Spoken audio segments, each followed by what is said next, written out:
Hello everybody, my name is David. Welcome to CNXG. Today is the Q&A video where I'm answering everyone's questions from last Monday's Q&A video. Any questions you guys have today, go down below, ask me and I'll answer them in the next Q&A video next Monday.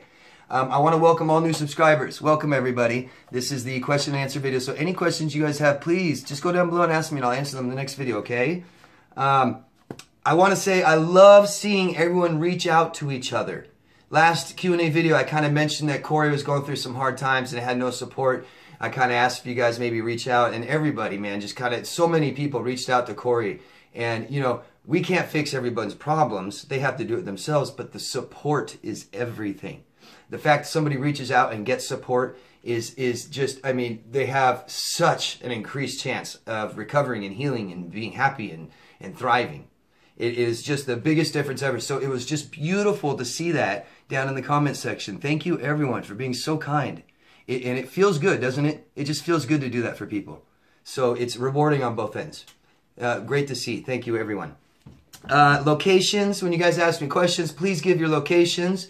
We all want to know. I think it's interesting to see how far this stuff reaches. Narcissism and personality disorders and emotional abuse is everywhere. You know, it crosses all lines, and it doesn't matter. It's in all societies, and you know, it's just good to know that it's everywhere. For some reason, I think that helps everybody feel like it's not just me, not just here. You know, this is a human condition, okay, that we all have to deal with in society. We have to deal with these people no matter what. So let's get started. First question is from Jeannie from Alabama. Hello, Jeannie. I think you're asking, so I couldn't quite understand what you're asking. And I think you're asking, what do I do for my grandchildren who have sick parents? And I might be totally wrong, Jeannie. I'm sorry if I am. Just ask me again, please. But it seemed like you're asking, and this is common. Grandparents have children who may be sick or disordered, and then they have grandchildren, and they aren't good parents to the grandchildren. You have to sit there and witness this, and it's awful. There are things grandparents can do, and I didn't know this until recently, but here in this country, you can actually fight for visitation rights and even partial or whole custody. It's pretty incredible how much rights the grandparents have, but they actually do. No matter what, anybody in this situation, okay, where you have to watch children be raised by disordered people, and I know you can't just rip them out of the house and you can't just go over there and do what you want. One thing to know, and maybe watch the resiliency video I made last Wednesday. What's really important is to know that children are resilient. We're tough. We can handle some crap, you know, and still be okay. The one thing that's really nice to have for children, really important, if they can have somebody who cares, somebody who loves them, somebody who connects and sees eye to eye with the children, it really makes us resilient to what's going on around us. It really helps with that helpless and hopeless feeling. The fear and the, you know, nobody cares and I'm alone and all this stuff. When children have that one person, whether it be a grandparent or an uncle or aunt, you know, somebody in the family that recognizes them as a human being, somebody that loves them, somebody that cares.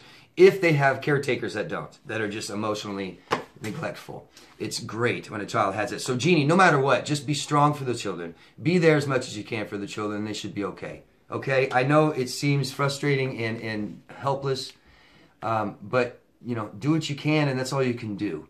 And, you know, you turned out okay. We all turn out usually okay. And I know that's not the ideal situation, but, you know, there's no such thing as normal.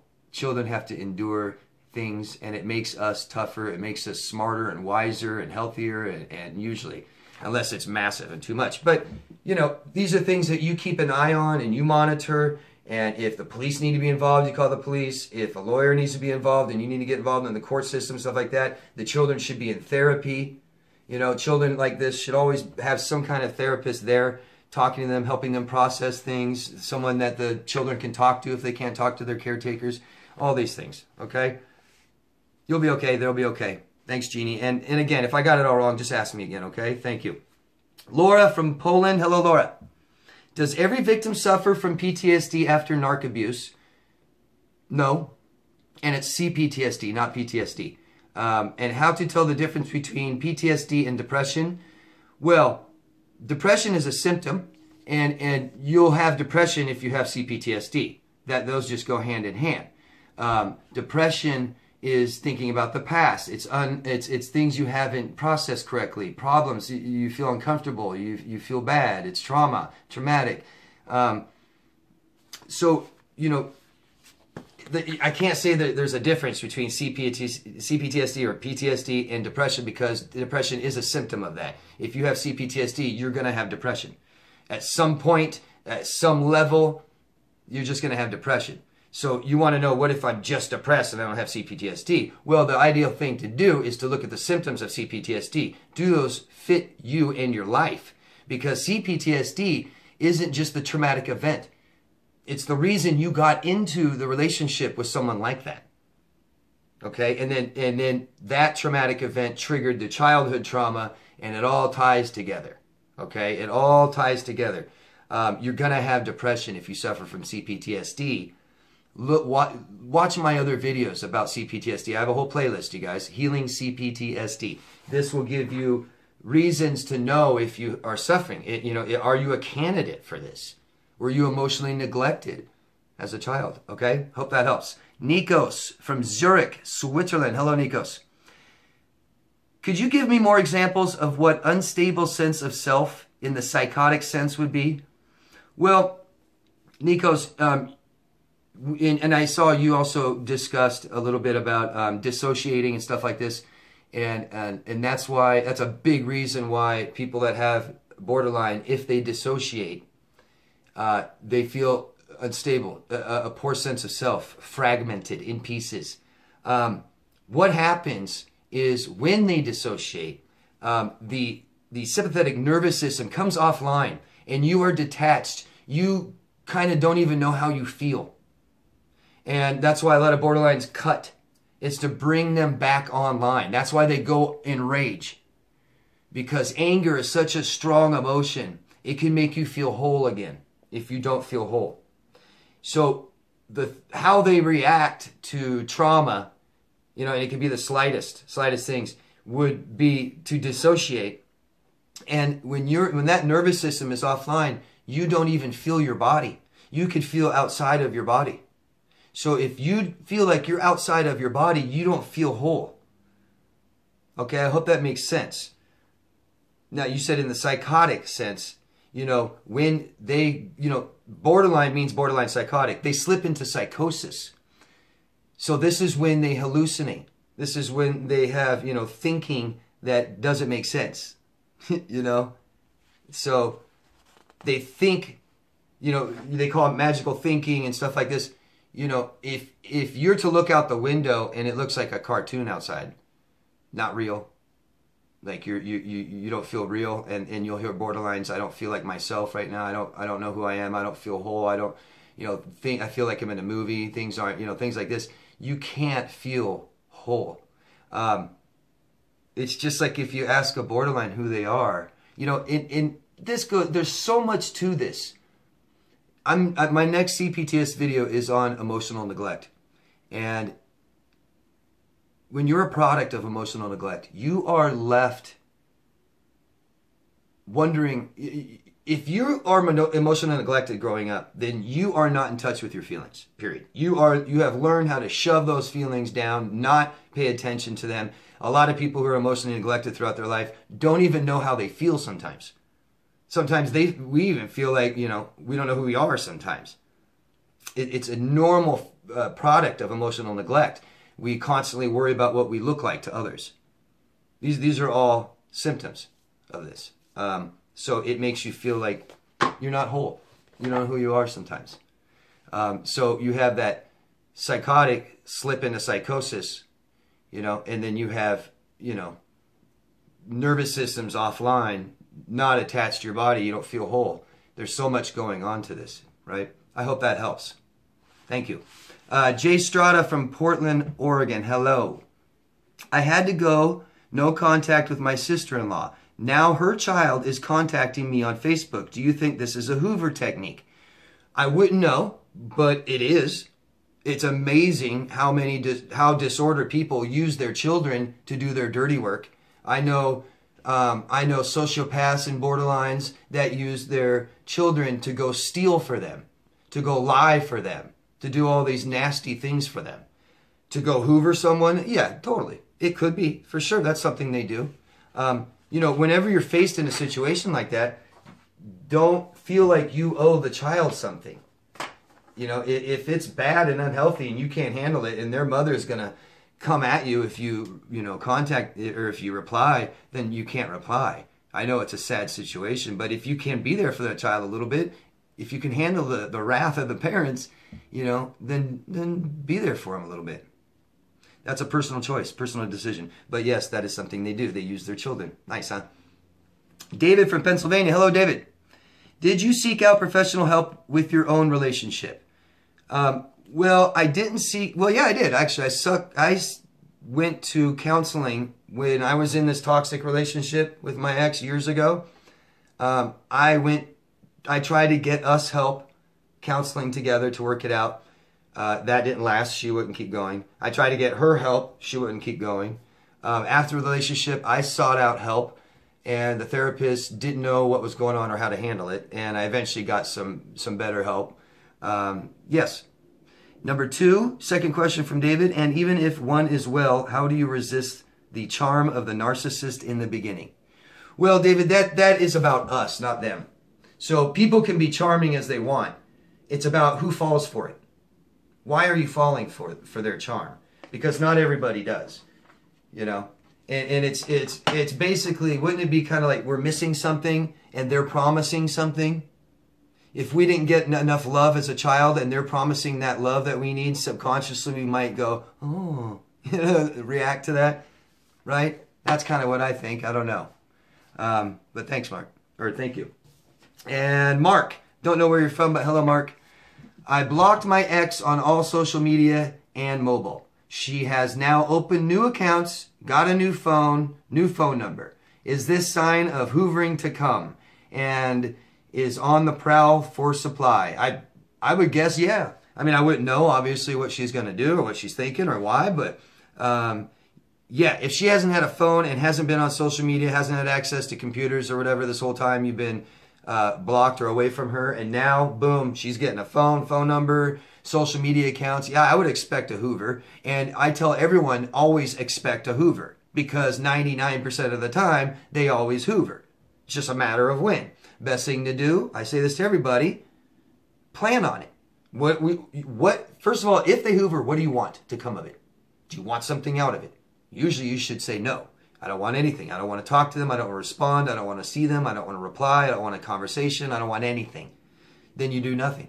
If they show up at your door, you don't answer it. If you happen to answer it on accident, you say get out. You cut them right off. You say get out of here and shut the door. Practice this. Practice this in front of a mirror. Say it out loud. Record it. I know it sounds stupid, but this will relax you guys, and you won't be afraid of it if you know exactly how you're going to handle it. So there's no surprise. Okay? Hope that helps. Thanks, Mark. Patrick from Switzerland. Hello, Patrick. I'm now in professional help. My younger brother has suffered the same childhood as I have. Should I reach out to him so he can get the help? Should I tell my family? I know just asking these questions says something about my family. Well, Patrick, these are all personal choices that you need to make. I can't make these for you because I don't know the situation. You explained a little more. You gave me some more detail, but this is something, if you're in professional help, talk to your professional about this. Because all that matters, Patrick, is you. All that matters is how you feel. You owe your brother nothing. You owe your family nothing. Okay? You can slip the information to your brother. I read earlier you said that he doesn't take, he doesn't take things well. Well, that's his problem, isn't it, Patrick? My opinion is letters can do a lot. Because when you write a letter, you get to get everything off your chest. Whether they read it or not, you get it all out. And you're not engaging with them. So they can't cut you off. They can't make you feel bad and guilty and ashamed. They can't control it. They can't, do these things and start talking about themselves. So what's really good for people to do is wait a while. Wait a while till you're not so emotional. I waited a few years to write letters to people. And just to my family. So letters do wonderful things, okay? And just remember that everything is just for you, Patrick, okay? So you don't owe anybody anything. And, as far as your brother getting the information, your brother should be looking for that information on his own. He should, if he's not even looking, he doesn't really care to get better, is my opinion. I know this information isn't readily available, but you can find it if you look for it. The fact is if your life sucks, you need help. If you don't know how to fix things yourself, then you need help. If he's not going to get help, he's not interested in fixing it. But, a letter, a note. Hey, I found this. This is probably your problem too. This can help you. Here you go. If he doesn't like it, he doesn't want to look, he doesn't, whatever. If he wants to tell you, go screw yourself. What are you going to do, Patrick? I think it'd be a nice thing to do, to let your brother know. I'll let my brother know. But like I said, it's all about how you feel. So you do what makes you feel better. Okay? That's it. You owe nobody anything but yourself. Okay? Hope that helps, Patrick. Thank you. Let's do a couple more. Nadia from California. Hello, Nadia. What is your take on a borderline in a relationship with a narcissist? I've talked about this before, and without going deep into psychology of the narcissist got the ego and the borderline strokes that narcissist ego, and the narcissist loves being the caretaker, and I'm number one, takes care of the fucked up borderline who always has problems, but it doesn't matter. Because something you guys need to know, if you don't know this already, borderlines can't have functional relationships. Narcissists can't have functional relationships. So now you have two disordered people together. It actually is common. It happens. There's a ton of borderlines in this community. They'll tell you all the narcissists they dated. Were they all narcissists? Probably not. But borderlines and narcissists pair up. Sure, they're both completely screwed up, unhealthy, and sick. And abusive. People ask me, does it work between a borderline and narcissist? Absolutely not. It doesn't work with a borderline in anyone, a narcissist in anyone. It can't work. What's it like? I wouldn't want to know. I wouldn't want to be in that house. Ugh. I wouldn't want to grow up there. God damn. Does it work? No, it's horrible. It's massive abuse on both sides. It's massive playing games and lying and cheating and hurting each other until one of them goes to jail, dies. One of them leaves and you got a smear campaign for years trying to ruin the other person's life. It's just disgusting. And is it common? I would imagine so. Hope that helps, Nadia. Lasmeranda from Germany. Hello. How do you get rid of a toxic friendship? Haha. I just did not too long ago. Be careful. I had a toxic person I was helping and doing nice things for. And when I stopped, because I didn't like doing it anymore, because they never stopped asking and they never were thankful. So when I stopped, I said, hey, you're a shitty friend. Goodbye. Leave me alone. Didn't call her any names. Didn't do anything. Smear campaign ever since. Hasn't stopped. Public smear campaign. Non-stop. It's sick. So you could even hurt their, it's not just dating. It's just, you have like a histrionic that thinks a relationship is more than it is. So you could just be acquaintances, but to them, you're good friends. Or you could be kind of friends. To them, you're best friends. You could be just kind of friends, and they may think you're dating. They may tell people you're dating. They're crazy. They're crazy. How do you do it? I used to tell people, tell them if you want. Tell them they're disordered. But honestly, it won't do any good. They aren't going to change. They're not going to say, oh, yeah, I am. Thank you for letting me know. Just get rid of them. Ghost them. Say, just leave me alone. I'm done with you. Goodbye. If you want to give them an explanation, go ahead. But here, the thing is, you guys, is that engaging with these people, they're manipulators. They're huge manipulators. You cannot engage with a manipulator. What does a manipulator want? Well, I mean, when they want something from you, they want, if you're not in contact, they're trying to contact you. They're trying to message you back and forth. If you're messaging, they want to talk on the phone. If you're talking, they want to see you in person, don't they? Because the closer I can get to you, the more I can manipulate you. You cannot talk to these people. You owe them nothing. If they're abusive, just get away from them. But, you might want to tell them, I'm done, leave me alone. Do something so it finalizes it. So when they sit there and hoover you for years, they're like, you never told me it was bad, So tell them it's over. Leave me alone. Goodbye. Be careful how you do it. because they'll sit there and try and ruin your life forever. They're just so sick. Good luck. Mandy from the Netherlands. You know what, actually? What time are we at here? I'll answer one more. Mandy from the Netherlands. Hello, Mandy. I asked you if he will hoover me, and I think I said yes, I'm sure, and it started. He started hoovering. I'm sorry, Mandy. He's telling me he has a job and everything is better now. Well, that's usually all a borderline or narcissist needs to do. Just get a job, and you're fine, and everything's better. Your whole life changes, right? Loser. I forgot how long you said he didn't have a job for like 6 years, but now he's finally got a job and life is great. I just wonder what his next move is now. I don't know, Mandy. I'm sorry. But like I was just saying, they're manipulators. There's nothing you can do. Okay? There's nothing you can do about a hoover. There's nothing, you know, you can get the police involved. You can have a lawyer write the letter. You can file a police report. Is always a good idea. If someone's hoovering you, that's dangerous. It's stalking, okay? So file a police report for stalking. They're manipulators. Don't engage. You don't answer the phone. Once you've said, leave me alone, that's the last thing you ever say to them, okay? You don't write to them. You don't reply. You don't open the door. You don't answer the phone and just keep saying, leave me alone, leave me alone, leave me alone. Nothing. Nothing.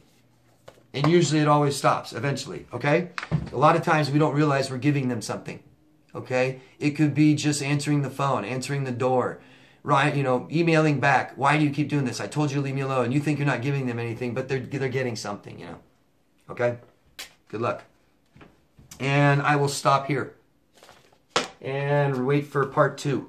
Okay. Thank you, everybody. If you can share this on social media, vote, thumbs up or down. Let me know how I'm doing, or comment. Ask me any questions. I answer them the next Monday. Okay. Thank you, guys. Love yourself first. See you in part 2. Bye bye.